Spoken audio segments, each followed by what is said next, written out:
tous, c'est Pierre-Alexandre pour Technoid. Aujourd'hui, on va parler du Moto Z Force de chez Lenovo, puisque maintenant Motorola a été racheté. Et donc, la tout dernier de la gamme, donc le Moto Z et pas le Z Force. Le Z Force ne sortira pas du tout en France, il n'est pas du tout prévu, à part une grosse grève de l'achat de Moto Z pour le Moto Z Force, où là, ils le feront, mais en tout cas, c'est pas prévu. Donc, le Moto Z, il a trois particularités. Il a plus de port jack, il est très fin de 5,2 mm, et surtout, il reprend le système de modularité de Hara et de chez LG. D'ailleurs, en fait, c'est certains ingénieurs de la partie Hara qui sont partis avec le Novo et qui ont décidé d'intégrer leurs idées justement au ce Moto Z et avec des très bonnes idées d'ailleurs, puisque le système de module est bien plus abouti que celui d'LG. Donc je pense que vous êtes déjà assez bien au courant. Donc alors j'ai pu faire des petits retours par rapport à ça. Donc on est bien sûr sur un haut de gamme, S820, 4 Go de RAM, etc. Les modules apportent finalement un intérêt assez sympa. Il faut voir comment ça va se développer. Donc j'ai pu tester le module JBL qui est assez sympa, il faut le dire. Le son de 6 watts est plutôt pas mal. En plus de ça, on a une batterie supplémentaire de 1000 mAh, ce qui fait que ça rend sur du 3600 mAh.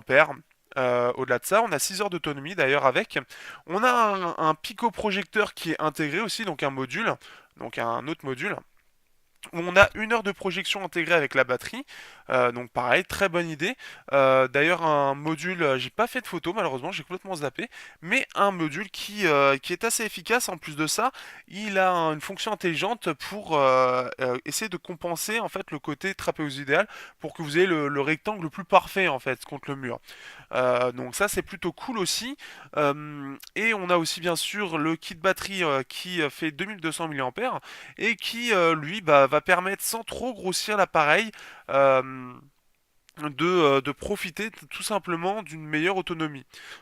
Chaque accessoire peut bien sûr se recharger indépendamment et ce qui est plutôt bien c'est que chaque accessoire de base a une batterie supplémentaire qui peut être servie comme batterie supplémentaire en gros pour l'autonomie supplémentaire. Donc ça c'est assez cool, donc ça passe par des aimants en fait, l'idée est reprise est prise des aimants. Euh, Moi, j'ai trouvé en tout cas que l'idée était vraiment bonne. Il y a vraiment de. Au final, je suis beaucoup moins sceptique que la base, qu'au départ. Et en plus de ça, la grosse chose que j'ai bien aimé, c'est que c'est rétro-compatible pendant 3 ans.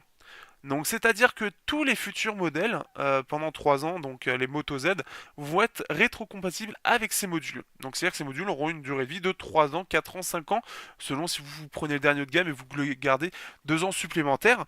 Donc ça c'est quand même pas mal. C'est-à-dire que si vous prenez tout simplement un JBL, tout simplement, eh bien vous aurez la possibilité de l'utiliser sur le Moto Z, Z1, Z2, Z3.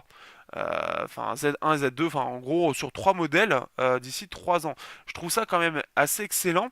En plus de ça, donc il y a un prix à gagner de 1 million de dollars réparti sur plusieurs projets pour tous ceux qui feront des modules. Donc ce qui fait que ça va inciter à faire des modules et donc d'avoir quelque chose de très varié. Le fait qu'on ait les modules au dos aussi, au final, c'est par rapport à LG, c'est une grosse force puisque ça va permettre quelque chose de beaucoup plus large. Donc ça peut être lecteur d'empreintes spécifique, ça peut être pour payer en carte bleue, ça peut être pour plein de choses et je pense qu'il y a moyen de faire quelque chose d'intéressant. Reste à voir réellement comment ça va décoller, autant comment est-ce que ce Moto Z va plaire et est-ce que le système de module va fonctionner. En tout cas, l'idée est bonne, le potentiel peut être très bon, reste à voir si ça va être réellement utilisé. En tout cas chez LG par exemple on voit que au final ça prend pas vraiment, mais je pense que chez Motorola ils ont trouvé quelques petites choses qui peuvent transformer cet essai en réussite.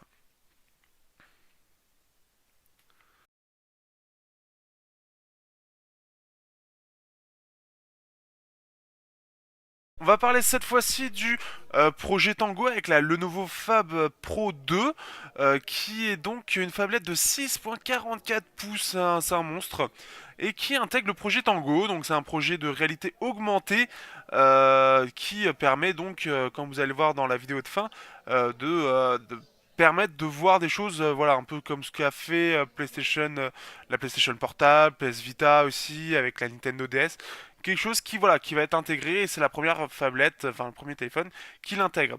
Alors en soi c'est une très belle phablette. Alors elle est très imposante par contre, hein, c'est vraiment une. Par contre pour moi c'est une tablette. Hein. 6,44 pouces c'est énorme. Comme on peut le voir, on le compare, je l'ai comparé avec mon Vernetor et un iPhone 6S Plus. Dans la main il fait vraiment vraiment gros. Par contre clairement voilà c'est fait pour le multimédia, ça se voit tout de suite. Euh, Justement par rapport à ce projet Tango. D'ailleurs, donc il a plusieurs capteurs au dos comme vous avez pu le voir, qui permet de capter justement, de pouvoir capter correctement la pièce où il se trouve. Là, si on regarde par exemple par rapport à du 5 pouces, la différence est absolument énorme. Donc là, une petite démo pour finir. En fait, en gros, donc là, on a un petit tapis, en gros, sur la caméra de l'appareil. On va pouvoir voir en fait des objets ou des animaux ou des choses comme ça qui vont apparaître. Donc c'est-à-dire qu'on va pouvoir meubler par exemple son appartement de façon virtuelle. Euh, on va pouvoir euh, on va pouvoir donc caresser des animaux comme là le fait la personne, donc de façon virtuelle. Donc là on a un dinosaure par exemple, un petit dinosaure, mais on peut aller sur plein de choses, donc ça peut être très intéressant. Sur ce, je vous dis à bientôt pour de prochaines vidéos. J'espère que ça vous aura éclairé sur d'autres petites choses. Et sur ce, bah voilà, n'hésitez pas à partager votre avis sur la chaîne. À bientôt.